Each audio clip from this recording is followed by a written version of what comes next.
একটা কথা কি জানেন? একজন সফল পুরুষের সফলতার পিছনে একজন নারী জড়িত থাকে একজন নারীর সাহস, আত্মত্যাগ ও ভালোবাসা। আমি মনে করি এই তিনটার সমন্বয়ে একজন পুরুষের সফলতা নির্ভর করে।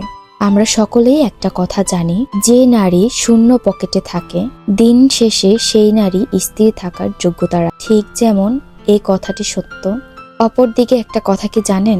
কথাটা শুনতে তিতো হলেও সত্যি। ওই পুরুষটি সফলতা হওয়ার পর সেই নারীকে ভুলে যায়, যে নারী শূন্য পকেটে তার বিপদ আপদে, আবার কখনো তার আবেগময় মুহূর্তে একমাত্র সঙ্গিনী ছিল, যখন তার সবার দরকার ছিল কিন্তু পাশে কাউকে পায়নি, একমাত্র তার সহধর্মিণী ছাড়া। আর নির্বোধ পুরুষ, তুমি ভুলে যেও না, তোমার যখন কেউ ছিল না, বিপদের সময় যে একমাত্র সাক্ষী ছিল, যে সময় তোমার সবার দরকার ছিল, তখন তুমি খুঁজেও কাউকে পাওনি, ডেকেও কাউকে পাওনি, যে জেনেও শুনতে পায়নি, আর চোখে দেখার পরও না দেখার ভান করেছিল, সবকিছু বুঝেও চুপ ছিল। আর আজ সফল হওয়ার পর তারাই তোমার সব।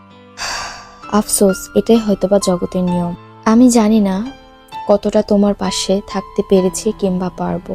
আমি জানি না সফলতার মোহে কতটুকু উঠতে পেরেছি, তবুও করে যাব, কারণ আমি নারী আর আমি তোমাকে ভালোবাসি।